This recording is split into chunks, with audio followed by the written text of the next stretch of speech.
We got to get all of our monologues about Aaron Rodgers. Actually, it's Jersey. But we got to get all of our monologues in about Aaron Rodgers because he'll get hurt again at some point. That's what old players do. They get hurt. So it's unlikely that Aaron Rodgers will be making it through the season. You got to think he's going to make it more than 4 plays like he did last year. But if you haven't heard the latest on this, Aaron Rodgers gave a State of the Jets address of sorts. And he covered a lot of ground. Now, we'll go through it throughout the hour. But for our purposes, we're going to whittle this down to the jargon. All the jargon. We're going to get to the good stuff here. We'll get to the good stuff. So Aaron Rodgers, he talked about all of the outrage from his unexcused absence from mandatory Jets minicamp. Rodgers blaming the outrage, the media blowback, and all that. He said he used deceiving language. Well, rather than me tell you what he said, let's go to Aaron Rodgers himself. This was on I believe, a Barstool podcast, I think this was. Anyway, here's Aaron Rodgers. The thing that I think people don't understand is that when I was in the NFC North and playing for that team years ago, there used to be a real thing called minicamp where it was you had one of them usually. Sometimes it was right after the draft, but either way, it was 5 practices in 3 days: Friday, Saturday, Sunday. So 2 practices on Friday, 2 on Saturday, 1 on Sunday. Now it's not mini camp.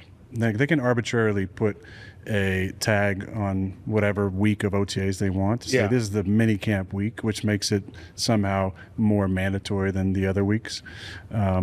But it was an OTA schedule. That's how how words can be a little deceiving from time to time. You can make a story out of the fact that I missed a minicamp when it was really 2 OTA days. Right. Interesting. That came to the first 10. Yeah. See, it's all a misunderstanding. It's all deception. It's the deep state of the NFL trying to screw Aaron Rodgers. Not anyone else in the Jets. Not anyone else in the entire NFL. The big footy, if you will. Big football. No, it's Aaron Rodgers. Deceiving language is what he said, and so a little deceiving. So let us discuss the question. Aaron Rodgers blaming the kerfluffle that took place on this show and others, his absence from the Jets minicamp. He said the drama was because of deception, deceiving language. What does that mean for the common man? What does that mean? So I've got tender greens, cosplay, and junk mail. And we will combine all of these things together, and we're going to make a pastrami sandwich, which I've not had. See, I'm doing this intermittent fasting thing, so I've got that going on. But I've also cut back some of the other stuff I normally eat. I'm going big here. But I really would like a pastrami sandwich. I'm just saying. So anyway, as far as the Aaron Rodgers story, Aaron Rodgers, you heard the sound again. He blaming the Jets' absence, the drama around that because of deceiving language, according to Aaron Rodgers. So it's all a misunderstanding. Nothing to see here. Move along. Blah, blah, blah, blah, blah, blah, blah, blah, blah. But when in reality, what Aaron Rodgers was doing with all of that mumbo-jumbo is he took a part-time job at Tender Greens. He was serving up a salad, a word salad, and just throw a bunch of words together and whatchamacallit and a thingamajig and ta-da! Just like that, people say, well, Aaron Rodgers said. Well, you got a certain percentage. I know doing this job over the years, you have a certain percentage of fanboys, right? The genuflect, they do the hawk tour for the star athlete, so you can say whatever they want. They defend the athlete. Then you got other people that don't care, because who cares? They get their own lives to live. And then you've got people that despise the athlete that can't stand. So there's 3 possibilities here, but there's a certain percentage that just worship star athletes and think Aaron Rodgers is God's gift to football and the world and all that stuff, and so whatever he says is fine. But to me, I say stop, right? Stop. It's very straightforward. The Jets are the team that pays the contract. Now, Rodgers is rich. He doesn't need a job, but he does have one. And so the Jets, as I understand, maybe I'm wrong on this, but the Jets are the boss, and they determined, in Rodgers' own words, they determined this was a mandatory minicamp.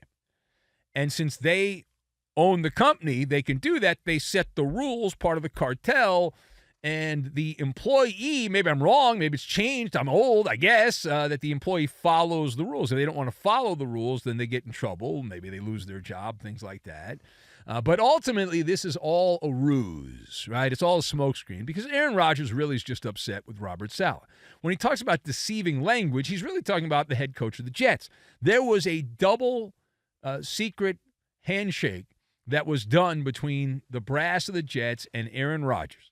Everything was signed on, and the T's were crossed, the I's were dotted, that Rodgers would be allowed to go off and look at the pyramids in Egypt and drink ayahuasca and have a grand old time, and that would be that, and the Jets would play along. They'd play nice, and then Robert Saleh screwed that up. He didn't genuflect. Instead, he used the term that triggered a pandemonium in NFL circles. Metaphorically, of course. He used the word unexcused, and that just blew a gasket for Aaron Rodgers. All right, now, turning the page, we go to Cincinnati, where the chili is supposedly really good, although Justin in Cincinnati, we used to have this guy, Just Josh, who was an active member of the Maller militia. They're like, it's not that good. I don't know about some of you other boys in Cincinnati, but they're known for their Skyline chili and the local delicacy. Well, the Bengals owner, Mike Brown, who's eaten a lot of that over the years, much of it, Mike Brown said this week that he is willing to bend over backwards to sign Jamar Chase, who's looking for the mega millions payday. So is that what it's going to take? Is the owner of the Bengals going to have to bend over backwards? So I looked it up. Mike Brown is 88 years young. He would need to do somersaults, what else? Cartwheels, balance beam, all of that in order to get this deal done. That's not going to happen. So instead, we've activated the Maller Think Tank. And the way the Maller Think Tank works, we give free advice, unsolicited advice, under the cover of darkness. While most sleep, we give out the wisdom of the gods, is what we do here. So the Maller Think Tank, which is never wrong, right? Use the flowery language of love, which is cash, cold cash, right? And the Bengals, to be the man, you got to pay the man. To have the man, you got to pay the man. So do some cosplay. Mike Brown, at age 88, dresses up as Butch Cassidy and the Sundance Kid there. And because Jamar is chasing the train heist. And I can't think in the old West of American history a better robber of trains than Butch Cassidy. So just go Butch Cassidy, right? He wants to be roommates, from what I understand, from what I've read. Jamar Chase would like to be roommates with Devontae Adams, Justin Jefferson, and Amon-Ra St. Brown, the high-rent district, the penthouse on the Upper East Side, period, stop. All right, now, last part of this, last word, we go to the Sunshine State of Florida. Got an email from a fan of the show that lives in the Tampa area who said that I do not talk about the Bucs anymore since Tom Brady left, that I have been lacking in Bucs content. I said, I really didn't think about it. I do like the Bucs logo. Bucko Bruce, big fan of that logo with the original, the old school, the creamsicle logo, which I'm going to add that to my hat rotation. I'm not a Bucs fan, but I like the logo. I got that old Robin Hood logo from back in the... Anyway, all right, so the guy's complaining. Like, whatever, why not? I'm bouncing around. I saw this story, and I thought, well, it is about the Bucs. So this guy will get off my ass. So why not? So the Bucs, who are a middling team at this point, is the team that's going to either be in that 7 to 10 win area, right around there, give or take. And so they did give us an amusing story. That is where Tampa quarterback Baker Mayfield has announced, very proudly, he's announced to the media there that he is in better shape than he's been in a long time. So how does that sit with you? Baker Mayfield braggadocious about the shape of his body. So I have this in the junk mail category, ergo the spam folder. Right? That's spam. It's one of these filler stories this time of the year, because when you're a beat writer, you got to fill out a story every single day, a couple times a day. You got to make sure the website's full of content and all that stuff.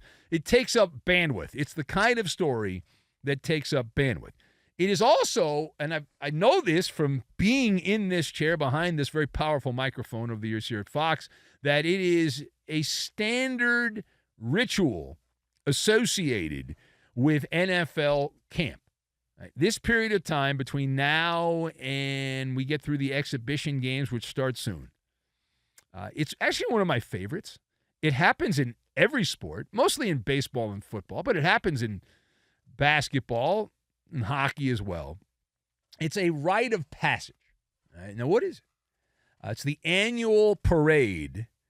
It's like a conga line of players who proclaim that they are completely certain, without a sliver of doubt, that, and they want the world to hear. They want you to hear this. They want me to hear this. Every man, woman, and child to hear this. That they are in the greatest shape, or the best shape. They usually say the best shape of their life. And Baker Mayfield's the latest one to do. He's not the only one. I just used him as an example because I just saw that headline. I find it amusing because on one hand, it is your job. You're literally selling your body, right? That's what you're doing. Your body is the device you're selling. That's what it is. And if you're not good athletically, you can't sell your body anymore. You got to do something else. On the other hand, though, when you think about this scientifically, the players, having done this enough, the players are like yo-yos. They go back and forth, up and down between they bulk up. They want to add some strength, right? So they bulk up a little bit. They want that durability. They slim down because they want flexibility. And they're worried about being faster. And they want conditioning and blah, blah, blah. And it goes back and forth until they have a good year. And then they settle in on that. And then they have a bad year. And then they change it up again. It's a never-ending cycle. Kind of like this show.